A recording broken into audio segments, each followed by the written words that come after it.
পুরোহিতদের কিছু ভাতাটা যেটা পুরোহিতদের কিছু অসুবিধা, পুরোহিতদের তো পুজো আশা করে খাওয়া, পুরোহিতরা ভাতা দিলে তাহলে খেতে পাবে। দুর্গাপুজোর জন্য অনুদান দেওয়া হতো ক্লাবগুলোকে, সেটা কি বন্ধ হওয়া উচিত? উচিত ছিল না কোনোদিনই, কিন্তু দিতে আরম্ভ করলে ওনার হাতের ভিতরে থাকবে এরা। টাকাটা নিয়ে মানুষ তো মদ খায়, ওই করে দেবে। ওই টাকা দিয়ে কোনো উন্নতি কিছু হয়? ভালো করেছে, যেটা সরকার করেছে ভালো করেছে। হয়তো 3,000 টাকা পেতাম, 2,500 টাকা পেতাম মাসে মাসে, সে মায়ের ব্যবস্থা করে দিত।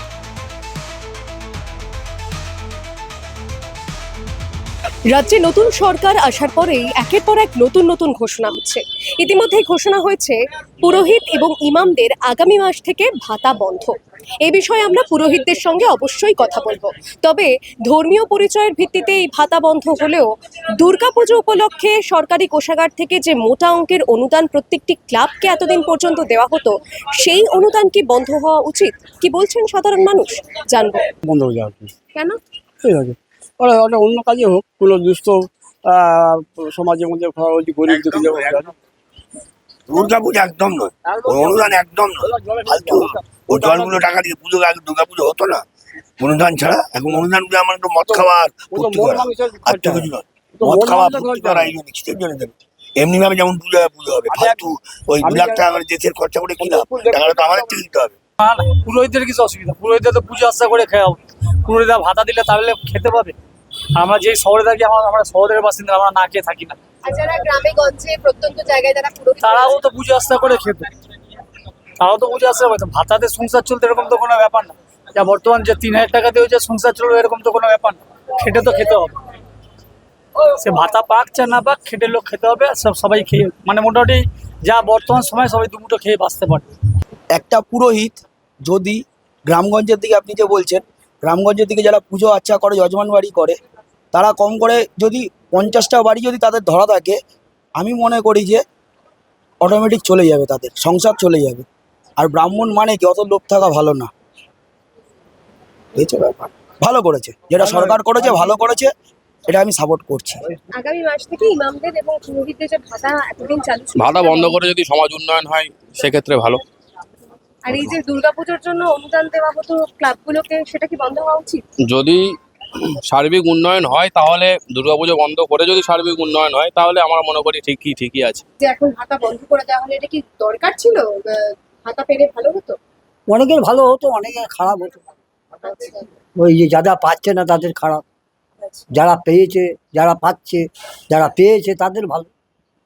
দুর্গাপুজোর জন্য তো সরকারি অনুদান দেওয়া হতো পুজো করবার জন্য, সেটাও তো সেটা কি বন্ধ করা উচিত? উচিত ছিল না কোনোদিনই, কিন্তু দিতে আরম্ভ করলে ওনার হাতের ভিতরে থাকবে এরা। ক্লাবগুলো ওনার হাতের ভেতরে থাকবে, ওই জন্যই উনি চালাবে। ওরা সেই নিয়ে ওরা নিজের যা ইচ্ছা তাই করবে। ক্লাব পুরোহিতদেরও ভাতা বন্ধ করে দেওয়া হলো, ইমামদের ভাতা বন্ধ করে, এটা কি ঠিক হয়েছে? ঠিক হয়েছে, তাহলে এইসব টাকা তো আমাদের ওপর দিয়ে উঠবে, দেবে কোত্থেকে? কোনো সরকারি তো কেউ না, তার নিজের বাবার 14 পুরুষের ইনকাম ছিল না, সে কোত্থেকে দেবে?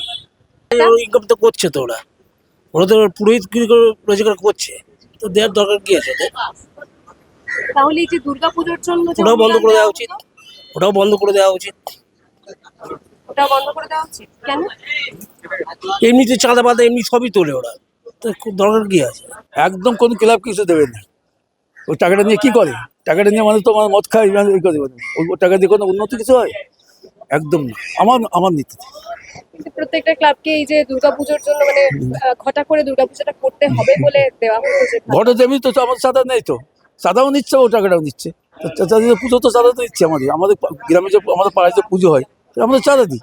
সেই সত্ত্বে মানে তো আগেও সে চাঁদা দিয়ে পুজো হতো, কিন্তু এখন তো আবার নিচ্ছে, তার মানে কি? আর পুরোহিতদের যে ভাতা বন্ধ করে দেওয়া হলে এটা কি ভালো এটা হয়েছে? এটা এটা সব আমি জানি না, কি যদি করছে, ওটা বন্ধ করেছে তো, বন্ধ তো হয়ে গেছে। ওই যেমন ইমামকে না দিক, আমাদের দুইজনকে না দিক, কাউকে দেবে কাউকে দেবে না। বন্ধ তো হয়েছে ইমামদের এবং হ্যাঁ, পুরোহিতদের। তার তো কোনো অসুবিধা নেই। সামান্য মাসে ওইটুকু পুলিশ ভাতা দিয়ে তোমার চলবে না, অতএব তো আমার কোনো ইন্টারেস্ট আপনি পেতেন? না, আমাদের এখানে কেউ পেত না। পুরোহিত ভাতা চালু হয়েছে কিন্তু আমরা পাইনি। আচ্ছা, কিন্তু কিছু মানুষের জন্য কি এটা খুব প্রয়োজনীয় ছিল? জানি না, যারা পেতো তাদের কাছে প্রয়োজনীয় ছিল, আমরা পাইনি। কি করে বলবো বলুন ম্যাডাম, আমাদের প্রয়োজন ছিল কিনা? ভাতাটা কি দরকার? না না, কি দরকার, আমার তো কোনো দরকার নেই। আমরা যা পাই ধন্দা করি, রোজগার করি, যাত্রী যেটা দেয় সেটা দিয়ে আমাদের কাজ চলে। আমরা ধর্মগতভাবে কিছু লোক পাই, সবাই তো এই পুরোহিত ভাতা পায় না। ধরুন আমাদের এই মন্দিরে 4-5 জন পুরোহিত, তার মধ্যে আমার ভাগ্যে হয়তো জুটে গেছে, অনেকের পায়নি, অনেক হয়তো কষ্ট আছে। আর এক্ষেত্রে নতুন সরকার যে সিদ্ধান্ত করেছে, আমি সেই সিদ্ধান্তকে সাধুবাদ জানাই, যে সবার জন্য যে উন্নতি হবে, সবার জন্য উন্নতি হোক, এই ব্যক্তি স্বার্থে উন্নতি না করে সবার জন্য উন্নতি হোক। আমি পাচ্ছি, তা হলেও আরও 10 জন পাচ্ছে না, ঠিকই তো?